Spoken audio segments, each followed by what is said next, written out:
Fortin. Bonjour à tous les deux. Salut Pablo. Salut, salut. Merci Olivia d'avoir accepté notre invitation. Olivia, tu es adjointe au maire de Marseille, chargée de la modernisation, du fonctionnement, de la transparence et de la coproduction de l'action publique. On va revenir à Marseille évidemment.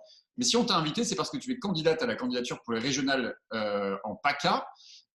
Tu t'es dit prête à prendre la tête d'une liste au service d'un projet de gauche et d'écologie.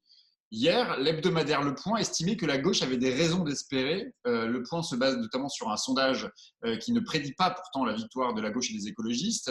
Loin de là, puisqu'elle est testée à 24% dans un second tour où la région se jouerait plutôt entre le Rassemblement national qui est testé à 37% et la liste de droite qui est testée à 39%. C'est quoi les raisons d'espérer, Olivia ?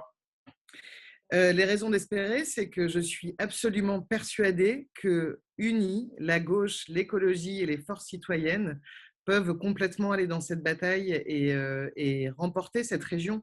Et c'est extrêmement important. Depuis 2015, aucune force de gauche et écologiste n'est présente dans cet hémicycle.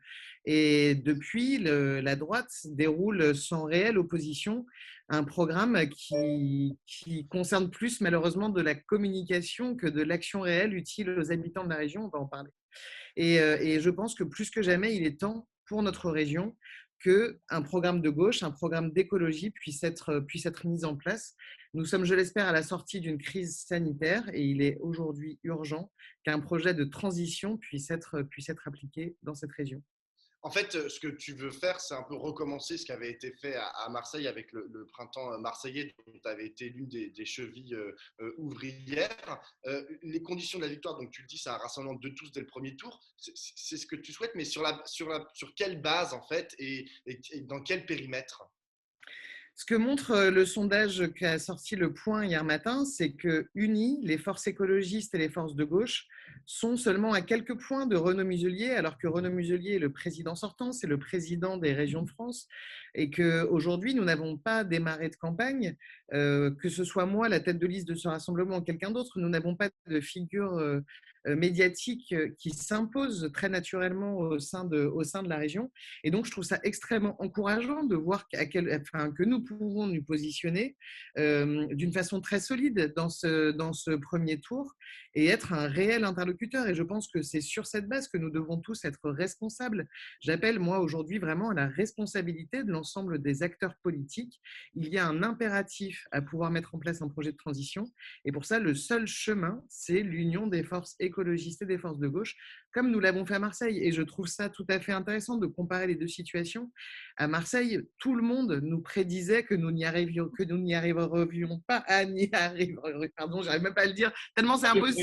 Bien sûr qu'on peut le faire à la région, comme on l'a fait à Marseille, comme on l'a fait dans le 6-8, le secteur où moi-même j'étais candidate, c'était le secteur de la droite, là où Jean-Claude Gaudin était élu au premier tour systématiquement, et nous avons gagné, nous l'avons remporté, ce secteur.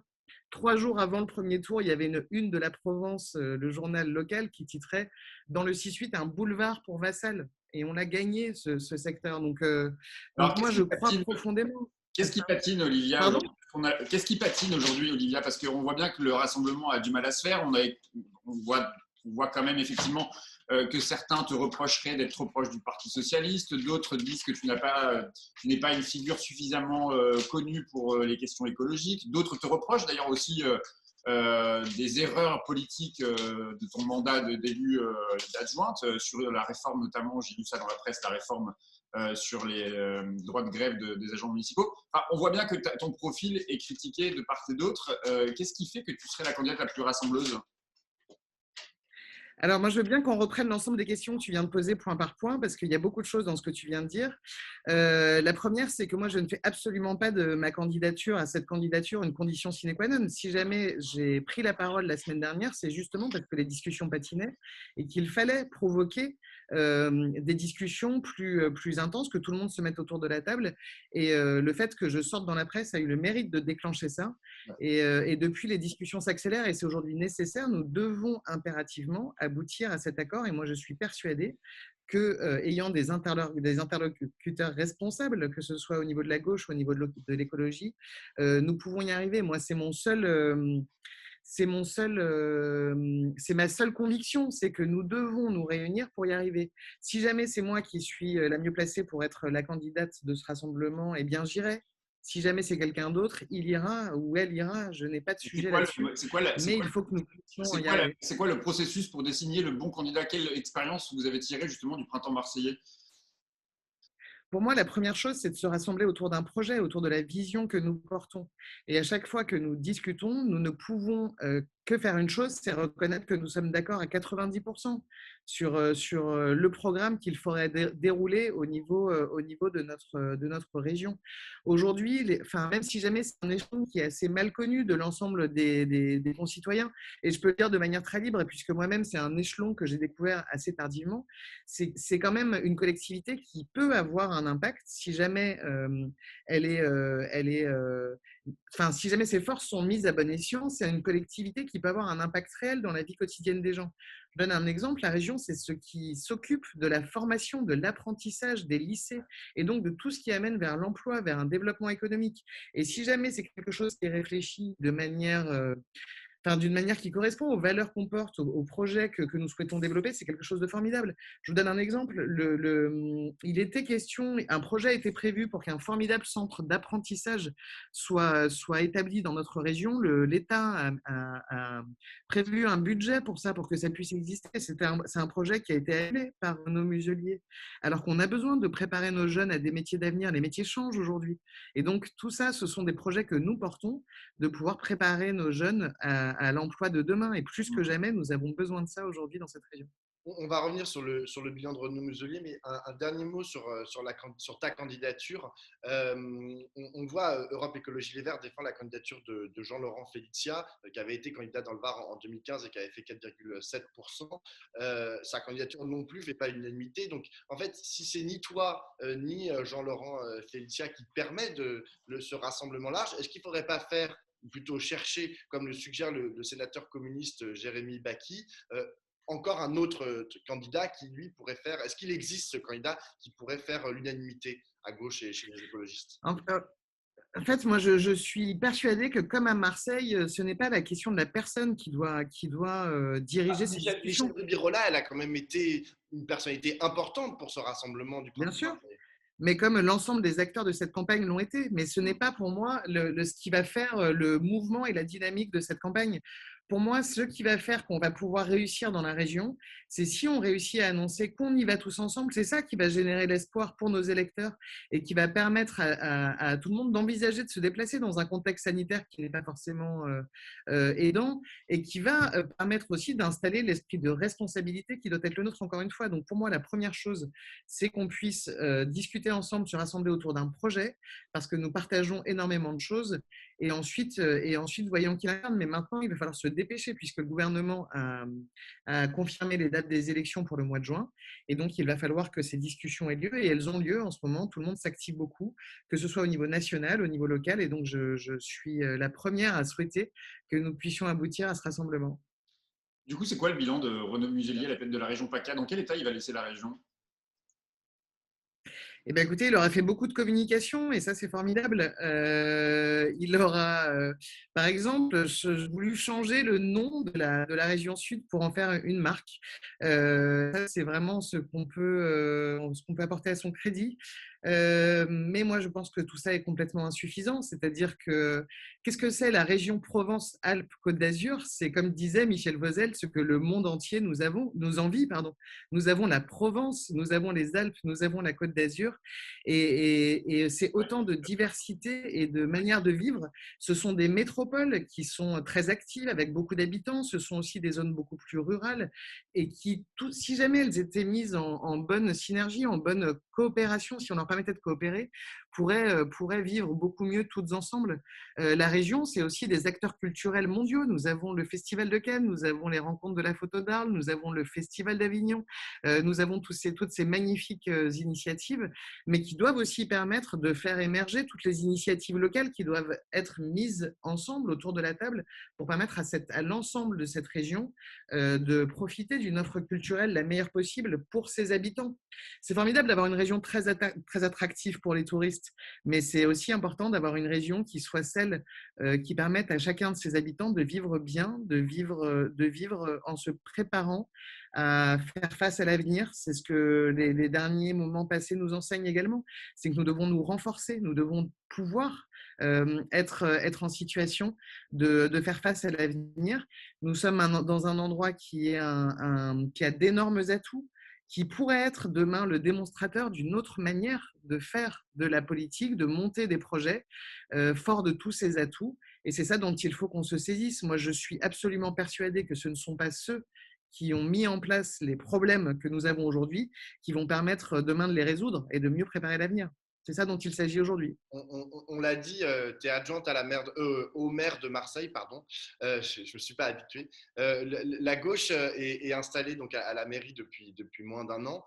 Qu'est-ce qui a changé pour les Marseillais? Qu'est-ce que vous pouvez mettre au crédit des premiers mois de votre politique? D'une manière globale, je pense que ce qui a changé, c'est qu'aujourd'hui, cette mairie, ses portes et ses fenêtres sont ouvertes et que nous avons développé d'une manière exponentielle par rapport à la manière dont ça se passait jusqu'à maintenant, la coopération avec l'ensemble des acteurs. À Marseille, on a énormément de problèmes, on n'a pas beaucoup de moyens. Vous avez vu que la situation financière de la ville est très complexe, mais on a une chance qui est que nous avons une société civile qui est extrêmement riche d'acteurs qui s'intéressent à l'intérêt général, que ce soit des associations, des collectifs d'habitants et même des entreprises qui portent des projets d'intérêt général. Et ce que nous avons changé radicalement depuis notre arrivée, c'est la manière de travailler avec l'ensemble de ces acteurs, de les concerter. Il ne s'agit pas de grandes messes publiques qui font la une des journaux, la situation sanitaire ne nous le permet pas, mais c'est au quotidien, chaque jour, des réunions avec l'ensemble de ces acteurs qui nous permettent de construire les projets d'une manière complètement différente que ce que ça avait été jusqu'à maintenant. Ça, je pense que c'est vraiment une première manière très différente d'exercer un mandat politique. C'est-à-dire qu'on ne fait pas de la politique pour les habitants, mais on fait de la politique avec les habitants. Et c'est ça qui doit changer impérativement aujourd'hui. Nous avons besoin, nous le savons bien, de pouvoir tous participer aux changements nécessaires dans notre ville particulièrement. Je pense que ça, c'est la première chose. La deuxième chose qui a changé, c'est que tous ces échanges sont facilités par la transparence que nous mettons en place. Nous avons réalisé un audit financier sur lequel nous avons communiqué très largement. Nous avons même communiqué les documents initiaux, les documents sources en fait, de cet audit à l'ensemble de ceux qui souhaitaient y accéder. Et c'est ce que nous ouvrons petit à petit, ce sont l'ensemble des données de la ville, tout en changeant la manière de les expliquer pour que chacun soit en mesure aussi de participer au débat et de s'approprier les difficultés et puis aussi les atouts de cette ville. Enfin, ça, ce sont des grands principes généraux, on va dire, qui dirigent notre action, mais il y a également énormément de projets qui crantent au fur et à mesure. Pour ma part, il y a cette réorganisation totale de l'administration qui est en cours pour permettre que l'usager, l'habitant de Marseille soit aujourd'hui au cœur des préoccupations de cette administration, que ce soit selon le prisme de l'usager que nous dirigeons, vers ce prisme-là que nous dirigeons tous nos efforts. Un grand chantier. On a une dernière question, Olivia. Tu le disais, la PACA, Marseille, la métropole, c'est aussi une terre de culture. Et justement, hier en conseil, ou avant-hier peut-être d'ailleurs en conseil métropolitain de Marseille, les Républicains ont proposé un vote, le vote d'une motion sur la culture, mais surtout, pour citer les Républicains, une motion pour l'amour de la France. Tu as parlé de honte. Qu'est-ce qui est honteux dans cette motion proposée par les Républicains ? Alors, c'est une motion qui devait être présentée cet après-midi au Conseil métropolitain et qui finalement ne le sera pas. Ça va être retiré sous la pression qu'on a exercée, mais également, je le sais… Qu'est-ce que ça dit de leur vision Qu'est-ce que ça dit de leur vision de la culture, justement ?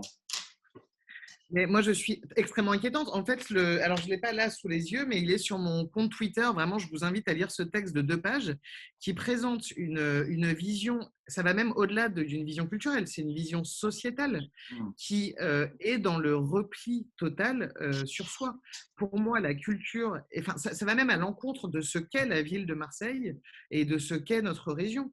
Pour moi, la culture est quelque chose qui nous enrichit, qui nous élève, qui nous ouvre, qui nous permet de rencontrer l'altérité.